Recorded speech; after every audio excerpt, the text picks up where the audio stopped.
성장주에 대한 밸류 부담이 더 심화되는 이 섹터가 두 개입니다. 그러니까 하나가 로봇주고 두 번째 2차 전지인데 네.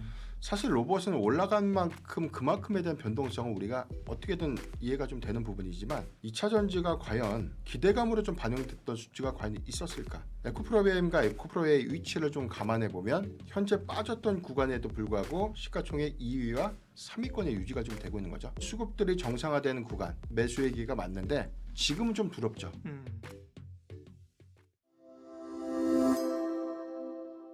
예민수의 경제 토크 변영인 기업공시연구소 대표 오셨습니다. 2차 전지 이야기를 하겠습니다.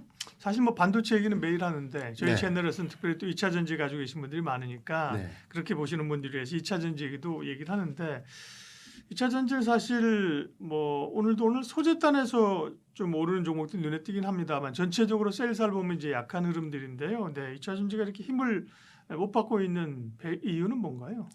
사실 더 빠질 만한 이유는 없다고 봐요. 왜냐면은 이미 업황이 안 좋은 것도 있었고 뭐 미국의 전기차 인센티브에 대한 폐지 부분들 뭐 이런 것도 다 선반이 좀 됐고 네. 다만 우리가 선별적으로 보면 뭐 4월달 양극재 수출 데이터가 좋았고 리튬 가격도 상향 유지가 좀 되고 있기 때문에 전반적인 여건들은 과거보다 좀 개선되고 있는 건 맞는데 일단 주가는 역행해서 좀 가는 것이죠.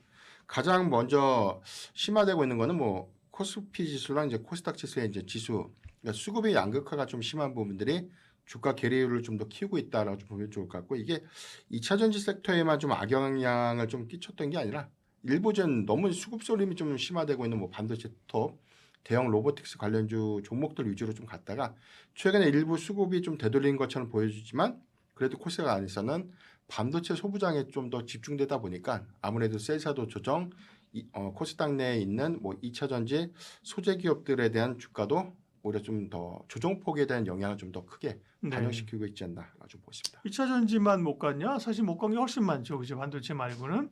그러면 셀사를 중심으로 하면 그동안은 사실 삼성 SDI가 굉장히 치고 나갔었는데 네. 요즘은 좀 저조해요. 셀사 수익률을 좀 점검을 해보면요. 네. 일단 코스피 수익률이 어제 기준에서 마이너스 12%였는데 네. 배터리셀 3사 수익률은 사실 코스피 지수 수익률 대비해서 더 하회를 했습니다. 삼성 SDI가 그동안 좀 주가가 견조했는데 네.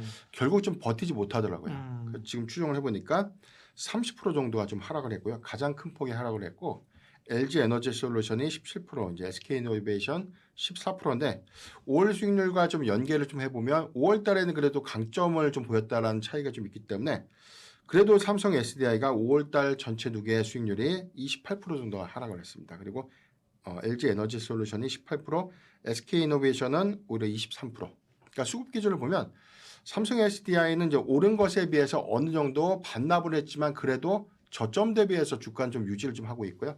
LG 에너지 솔루션은 오른 만큼 다 되돌렸다. SK 이노베이션의 경우에는 올라간 것도 없는 것보다 더 많이 하락을 했다라고 보면 좋을 것 같습니다. 네. 셀사도 그렇고 소재사 같은 경우는 포스코 홀딩스가 엄청 잘 갔는데 역시 조정을 꽤 받았거든요. 네. 양극재를 포함해 소재사들은 어떤데요? 소재사 뭐 코스닥 수익률 너무 안 좋으니까 사실 뭐 이 부분은 뭐 굳이 언급하지 않더라도 다만 이제 에코프로가 6월 수익률을 보면 25% 정도, 에코프로 BM이 25% 거의 뭐 비등한 수준으로 좀 조정을 네. 받았고요. 코스피에 이제 소속되고 있는 뭐 LNF나 이제 포스코 퓨처엠에 대한 내용을 보면 LNF가 한 27% 정도, 그다음에 포스코 퓨처엠이 25% 정도 하락을 좀 했는데 사실 뭐 지수 수익률에 대한 내용을 논의를 하더라도 뭐 삼성 SDI나 뭐 LNF의 경우에는 일단 수급 기대감들이 좀 반영됐다가 주가가 좀 되돌려진 구간이니까 체감상 밀린 것은 맞지만 그래도 저점 대비 어느 정도 형성을 좀 유지하고 있다. 다만 나머지 뭐 에코프로 BM이라든가 포스코 퓨처엠의 경우에는 4월 주가 대비해서 더 하락을 좀 하지 않았나. 그래서 오른 것도 없는데 소위 말하는 빠질 때 더 많이 빠진 형국이 좀 됐다라고 좀 보면 좋겠습니다. 네. 그런 섹터가 많다니까요. 그죠? 사실 반도체 제외하고도 오늘 뭐 엔터주 같은 게 좀 올라오긴 합니다만 엔터주 같은 경우도 뭐 겁나 빠졌죠. 네, 빠진 거 바닥권이죠. 네, 많았습니다. 그러면 2차 전지가 이렇게 약한 기본적인 흐름들을 체크했는데 뭐가 앞으로 뭐예요? 이제 결국은 뭐 전기차, ESS 뭐가 좀 돌아서야 됩니까? 네. 첫 번째로는 이제 수급의 방향성들이 좀 정해져야 될 것 같아요. 예. 지금 뭐 우리가 수출 데이터에 대한 내용을 따로 말씀을 좀 드리겠지만 가장 지금 이 조정폭에 대한 영향으로 좀 작용하고 있는 게 괴리율이죠. 그러니까 지수는 정말 많이 올라가고 있는데 그건 코스피 안에서 부자가 따로 있는 것이죠. SK하이닉스, 삼성전자 이 두 종목 좀 제외하면 최근에 뭐 현대차, LG그룹주, 뭐 두산, 뭐 네이버 같은 종목들 굉장히 좀 많이 하락을 했고요.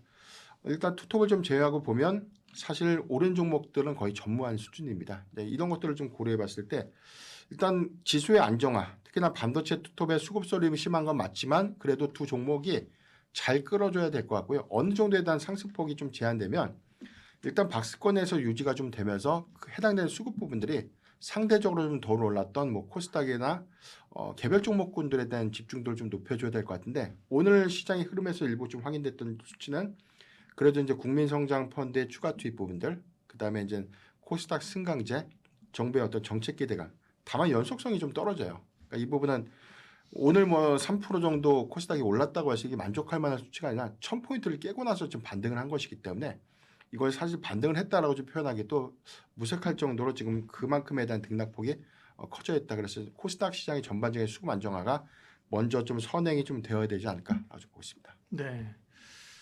그러게요. 정책적 모멘텀이 돼야 되는 거고요. 코스닥은 기대감인데 코스닥이 올라가려면 사실은 바이오, 네. 그다음에 소부장, 2차전지 이런 거잖아요. 네. 근데 소부장은 움직이기 시작했고 바이오도 조금 긴가 아닌가 하는데 그런 거 보면 2차전지가 그 중에서도 조금 수급이 좀 더디네요. 네. 이상하게 좀 3월부터 제가 원인을 좀 많이 체크를 좀 하고 있는데 네. 뭐 특정한 또 수급적인 어떤 기조 역할도 있겠지만 성장주에 대한 밸류 부담이 더 심화되는 이 섹터가 두 개입니다. 그러니까 하나가 로봇주고 두 번째 2차전지인데 네. 사실 로봇은 올라간 만큼 그만큼에 대한 변동성은 우리가 어떻게든 이해가 좀 되는 부분이지만 2차전지가 과연 기대감으로 좀 반영됐던 수치가 과연 있었을까? 그러니까 이런 이구심을 좀 감안해 보면 지금 뭐 에코프로 BM도 20만 원대를 좀 깼고요. 에코프로도 사실 뭐 10만 원대 초반에서 형성을 좀 하고 있기 때문에 주가 수익률 관점에서는 뭐 지금 전반적인 수익 지표를 다 감안하더라도 너무나 과도하게 좀 집중됐다라고 좀 판단이 좀 되고 있고 4월 달에 셀 출하량들이 좀 감소가 좀 됐는데 오히려 4월 수출 데이터에서는 양극재 출하량, 수출 단가도 좀 좋았거든요. 다만 좀 노이즈가 좀 될 수 있는 부분을 굳이 찾자면 5월달 수출 데이터가 셀 출하량이 좀 증가했는데 양극재 수출 데이터에서는 전년 동기 대비해서 이제 좀 감소됐습니다. 그러니까 이 부분 때문에 조금의 영향은 좀 있지 않았을까라고 좀 판단해 보겠고 다만 이게 일시적인 요인을 좀 반영시키면 6월달에 대한 지표도 좀 확인을 해봐야 되기 때문에 지금 실적 개선이 다시금 하락 전환했다라고 좀 보기에는 아직까지 좀 미뤄온 그런 과정들이 좀 남아있다라고 좀 보고 있습니다. 그러면 2차전지 전반적인 전략은 어떻게 가야 될지 점검할게요. 지금 2차전지가 뭐 시장에 우선적으로 사야 될 주도주는 솔직히 아니잖아요, 그죠? 네, 혹시 반도체나 뭐 삼성전기, 이노텍 뭐 이런 기업들 그죠? 네. 뭐 소부장, 기판 이런 쪽이기 때문에 그러면 2차전지 그렇다고 2차전지를 뭐 가지고 계신 분도 있고 그죠? 네. 이제 대체적인 전략을 준비해야 될 것 같아요. 지금 구간은 그러면 좀 사모을 수 있는 구간인지 오르면 좀 차익을 또 실현해야 되는 그런 트레이딩을 해야 되는 건지. 개인적으로 저는 반도체 투톱에서에 대한 어떤 이 주가 상승폭이 조금 탄력도가 좀 제한되는 구간이라면 해당되는 수급이 뭐 물론 이제 반도체 소부장주 위주로 좀 재편 좀 되겠지만 특히나 제가 좀 보는 이 코스닥 시장의 전반적인 시총단은 제약바이오 중심에서 이제 반도체 소부장단이 상위 부분에서 이제 상당수 좀 점유율을 좀 높여갈 것 같습니다. 다만 그럼에도 이제 상징적인 의미 때문이 아니라 네. 에코프로비엠과 에코프로의 위치를 좀 감안해 보면 현재 빠졌던 구간에도 불구하고 시가총액 2위와 3위권의 유지가 좀 되고 있는 거죠.